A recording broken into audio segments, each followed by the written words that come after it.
जय माता दी। 11वां अध्याय।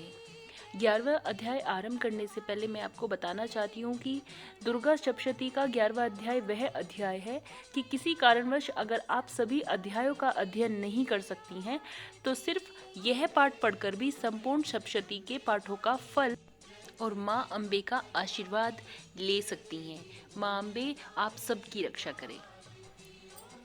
जय माता दी। देवी का स्तवन तथा देवों की वर प्राप्ति। तदंतर ऋषि ने कहा, देवी द्वारा शुभ वध होने पर इंद्रादिक देवों ने अग्निदेव को आगे करके कात्यायनी देवी की स्तुति करना प्रारंभ किया। देवताओं के सफल मनोरथ होने से उनका मुखमंडल चमक रहा था और उस प्रकाश से दशों दिशाएं उद्वासित हो रही थी। इसके बाद देवताओं ने कहा, शरणागत की पीड़ा विनाशिनी देवी, आप हमारे ऊपर प्रसन्न होइए। संपूर्ण विश्व की जननी प्रसन्न होइए। हे विश्वेश्वरी, इस समस्त विश्व का परित्राण करो। हे देवी, तुम ही निखिल ब्रह्मांड की एकमात्र अधिष्ठात्री हो, इस विश्व की आधारशिला हो, क्योंकि पृथ्वी के रूप में तुम्हारी अवस्थिति है। हे देवी, तुम्हारा पराक्रम अतुलनीय है। तुम ही जल के रूप में स्थित होकर समस्त विश्व को तृप्ति प्रदान करती हो।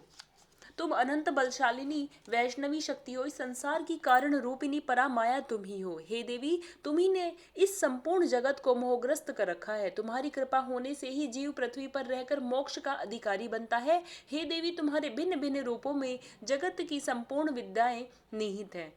इस विश्व की समस्त नारियां तुम्हारी ही प्रतिमूर्ति हैं। हे जगजननी, तुमने ही संपूर्ण विश्व को व्याप्त कर रखा है, अतएव तुम्हारी स्तुति अकथनीय है।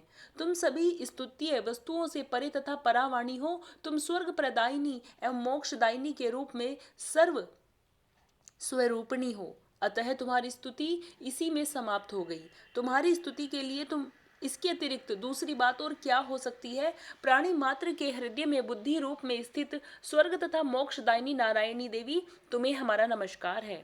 कला काष्ठा आदि रूपों में क्रमशः परिणाम की ओर उन्मुख करने वाली तथा विश्व के उपसंहार में समर्थ नारायणी, तुम्हें मेरा प्रणाम है। हे नारायणी, सभी मांगलिक पदार्थों को देने वाली तुम मंगलमयी हो। समस्त पुरुषार्थों को प्रदान करने वाली शरणागत वत्सला त्रिनेत्रा एवं गौरी हो, तुम्हें मेरा अभिवादन है। तुम उत्पत्ति पालन एवं संहार की शक्ति भूता सनातनी देवी, गुणाधार तथा सर्व गुण संपन्न हो। हे नारायणी, तुम्हें मेरा नमस्कार है। शरणागत निराश्रितों दलितों आदि की रक्षा में तत्पर एवं समस्त क्लेश नाशिनी, हे नारायणी देवी, तुम्हें मैं प्रणाम करता हूँ। नारायणी देवी, तुम हंसारूढ़ होकर ब्राह्मणी के वेश में कुश मिश्रित जल का प्रोक्षण करती रहती हो, तुम्हें मेरा नमस्कार है।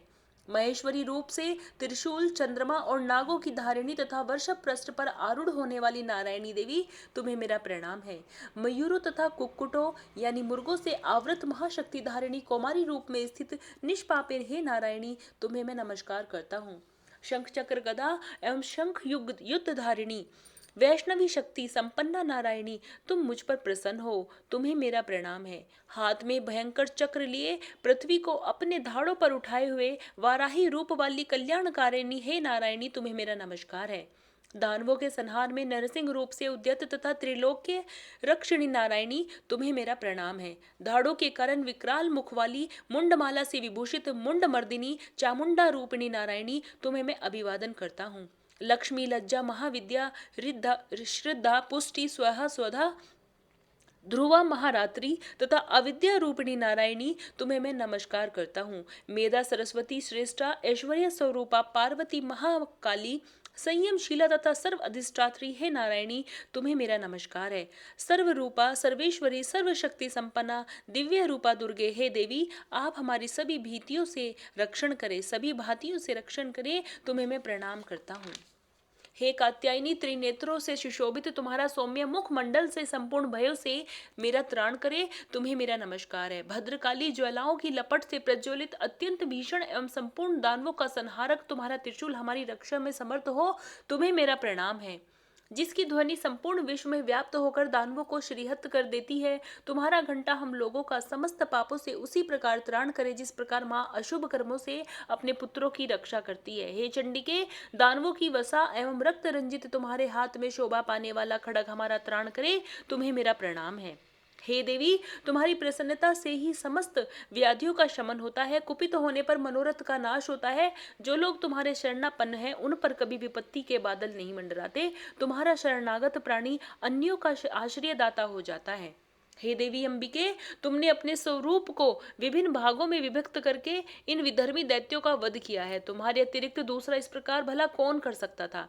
विद्याओं में ज्ञान को उद्वासित करने वाले शास्त्रों तथा वेदों में केवल तुम्हारा ही वर्णन है, किसी अन्य का नहीं। अज्ञान रूपी अंधकारा व्रत से ममता रूपी गर्त में इस विश्व को भ्रमित करने वाली तुम्हारी शक्ति के अतिरिक्त कोई अन्य नहीं है। जहाँ पर राक्षस भयानक विषधर सर्प, शत्रु और लिटेरों का गिरोह एवं दावाग्नि हो, वहां तथा समुद्र के मध्य में साथ रहकर तुम सतत ही विश्व का कल्याण करती रहती हो।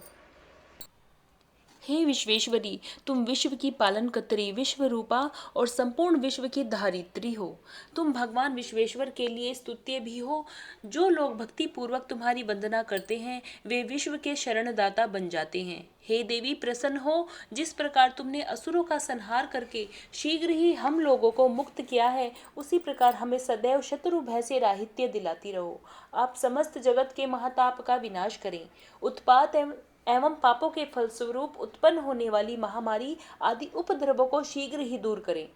विश्व की पीड़ा निवारिणी देवी, हम सब तुम्हारे चरणों में नमन करते हैं। हमारे ऊपर प्रसन्न हो जाइए।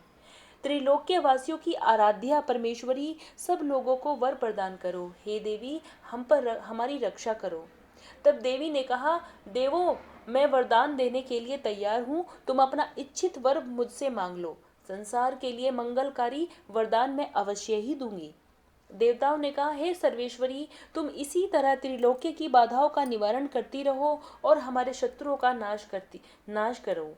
इतना सुनकर देवी ने कहा, देवो, वैवस्वत मनवंतर के 28वें युग में शुंभ निशुंभ नामक 2 अन्य दानवों का प्राकट्य होगा।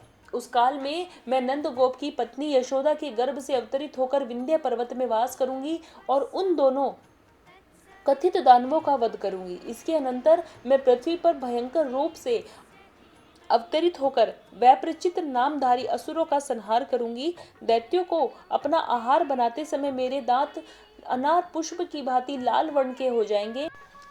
इस कारण स्वर्ग के देवता और भूतल के मनुष्यगण सदैव मेरी स्तुति के समय मुझे रक्त दंतिका नाम से संबोधित करेंगे। इसके बाद जब पृथ्वी पर 100 वर्षों तक अवर्षण का प्रकोप रहेगा, तब मुनियों के स्तवन से मैं भूमि पर अयोनिजा नाम से प्रकट होंगी।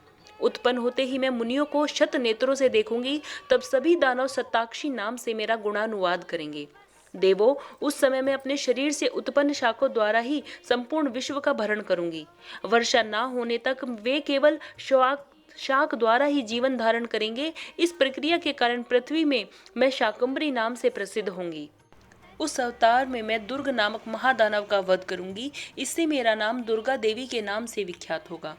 फिर जब मैं भीम रूप बनकर मुनियों के रक्षार्थ हिमालयवासी दानवों का भक्षण करूंगी, उस समय सभी मुनिवर्ग भक्ति पूर्वक मस्तक झुकाकर मेरा स्तवन करेंगे। उस समय मेरा नाम भीमा देवी के नाम से विश्रुत होगा। इसके बाद जब अरुण नामक असुर त्रिलोक्य में उपद्रव करेगा, तब मैं लोक रक्षार्थ षटपाद युक्त असंख्य भ्रमरों के वेश में उनका विनाश करूंगी। उस समय सभी लोग मुझे भ्रामरी नाम से संबोधित करेंगे। इसी प्रकार मैं सदा ही आसुरी उत्पात होने पर अवतार धारण कर शत्रुओं का संहार करूंगी। इस प्रकार 11वां अध्याय समाप्तम। जय माता दी। माँ अम्बे आप सबकी रक्षा करे। सर्व मंगल मांगल्ये शिवे सर्वार्थ साधिके शरण्ये त्र्यंबके गौरी नारायणी नमस्ते।